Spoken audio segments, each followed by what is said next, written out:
आज एक बालक आया मेरे से मिलने सुबह, बड़ी प्रसन्नता में बैठा। मैंने कि काय को मुस्कुरा रहे हो? तो बोला घर वालों ने 20 चप्पल मार के भगा दिया। मैंने काय को? बोलो मैंने कहा कि मुझे वृंदावन रहना है, वहीं रहना है, वहीं रह करके भजन करना है। वो पहले भी आया था तो मुझसे बोला, मैंने कहा नहीं, पहले घर वालों से आज्ञा लेके आओ। तो घर गया तो घर वालों ने तो बेचारे को आज्ञा दी नहीं, निकाल दिया घर से।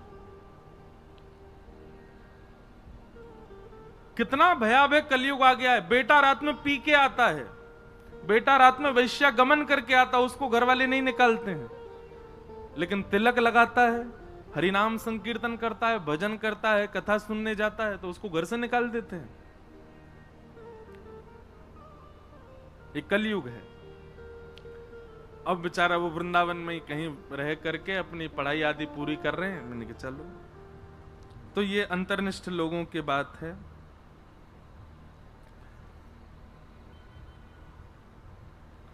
किन्हीं का भाव है कि गोविंद में हृदय अति लग रहा है, श्री राधा रानी में मन नहीं लग रहा, क्या करें?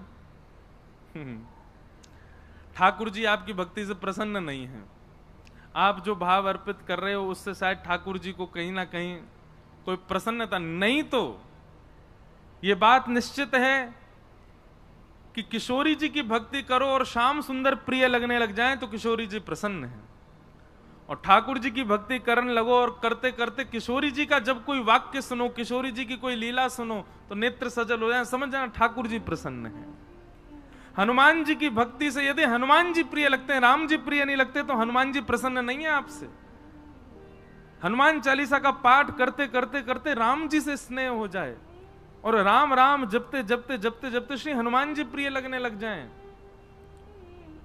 ये भक्ति का ये एक विपरीत स्वरूप होता है। आप जिसका भजन करो तो उसका प्रिय आपको प्रिय लगे। अरे भाई, प्रेम का ये स्वरूप है कि हमारे प्रेमी को जो प्रिय है वो हमको अपने आप प्रिय लगने लगता है।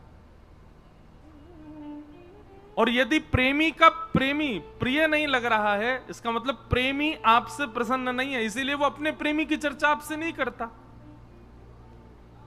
अब जैसे आपका हमसे प्रेम है और मैं कहूं मुंह तो रसगुल्ला बहुत जोर को लगे, भैया रसगुल्ला ले आओ, गुलाब जामुन ले आओ, जो गोल गोल दिखे वाले कोई वैसे है नहीं, मैं ऐसे ही बोल रहा हूं।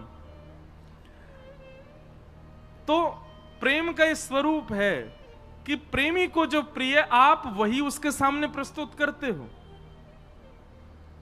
प्रेमी को जो प्रिय आपको भले वो प्रिय ना हो, फिर भी आप उसके आश्रय में जाकर के थोड़ा चिंतन करते हो, देखते हो अच्छा ठीक है इनको भिंडी सब्जी पसंद है, हम खा के तो देखें कैसी लगती।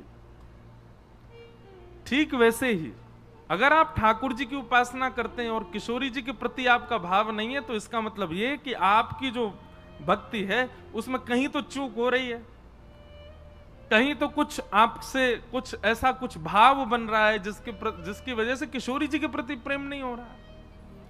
और कोई यदि किशोरी जी कोई भजे जा रहा है बस श्री राधा श्री राधा श्री राधा, ठाकुर जी के प्रति कोई भाव नहीं, तो निश्चित है कि उसकी भक्ति स्वीकार्य नहीं हो रही है।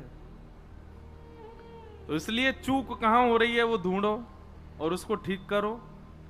किशोरी जी के प्रति प्रेम उत्पन्न हो तब समझो कि हां लाल जी आपके भक्ति से प्रसन्न है। फिर आपका दूसरा प्रश्न, क्या शरीर रूपी पुत्र पुत्री को मैं गोपाल रूप और प्रेम करूं तो वो मोह है या प्रभु का भक्ति भाव संदेह दूर करे? पता नहीं क्या भाव है, लेकिन इसमें ये कह रहे हैं कि बच्चों को ही गोपाल जी मान लें। मान सकते हैं, लेकिन कब तक? केवल 5 वर्ष तक। 5 वर्ष तक तो उसको गोपाल जी मानो। क्यों? क्योंकि उस समय उसमें विकार नहीं है। जैसे ही बालक में विकार उत्पन्न होने लग जाते हैं फिर आप उसको भगवत स्वरूप नहीं, फिर तो वो आपका लाला ही है, फिर तो आपका बालक ही है। उसी भाव में रखो, उसी भाव से उसको देखो। तो ये आज के प्रश्न हैं। फिर किन्हीं का